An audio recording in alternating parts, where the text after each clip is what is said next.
हजुरहरूले चाहिँ as a प्यारेन्ट्सबाट नै सुन्नुहोस् कि उहाँको हामीसँगको एक्सपिरियन्स कस्तो भयो त। सो हेलो सर, हजुर धन्यवाद। हजुरको चाहिँ छोरी जिएनएम नर्सिङ गर्न जाँदै हुनु, हजुर हजुर चाहिँ कस्तो फिल भइरहेछ त? अब खुसी नै लागेको छ, किनभने अब एउटा टेक्निकल पढाइका लागि जाने होइन, भोलि जबको सुनिश्चितता, जागिरको सुनिश्चितताका लागि कन्फर्म हुन्छ भन्ने हिसाबले पठाउन लाग्दा हामी खुसी नै छौँ। सो तपाईँलाई चाहिँ अब यो होल प्रोसेसिङ गर्दाखेरि चाहिँ स्मार्ट एकाडेमीसँगको एक्सपिरियन्स कस्तो भयो, अनि तपाईँ चाहिँ अब अरू स्टुडेन्टहरूलाई चाहिँ सजेस्ट गर्नुहुन्छ कि गर्नु हुँदैन?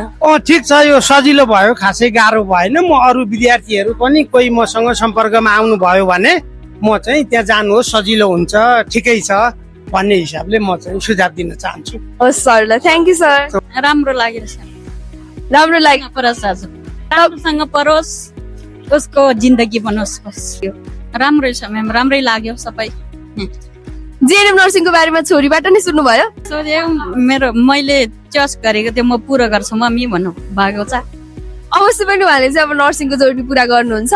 सो अब तपाईँ चाहिँ अरू स्टुडेन्टलाई चाहिँ के भन्न चाहनुहुन्छ? अरू पनि छोराछोरी हुनुहुन्छ होइन, अब हजुर अरू पनि सबैको अब यस्तै होस्, सबै राम्रो होस् भन्न चाहन्छु। पढाउनै खोजेर हो, राम्रै लागेको सो अब छोरीलाई के भन्न चाहनुहुन्छ त? छ। राम्रो पढेर आउनु हुने त्यही त 3 वर्षसम्म।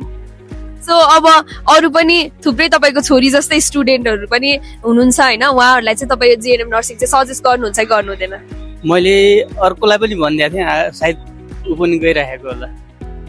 ओके, त्यसो भए तपाईँ चाहिँ स्मार्ट एकाडेमीसँग चाहिँ एकदम सेटिस्फाइड हुनुहुन्छ? एकदम। So thank you sir.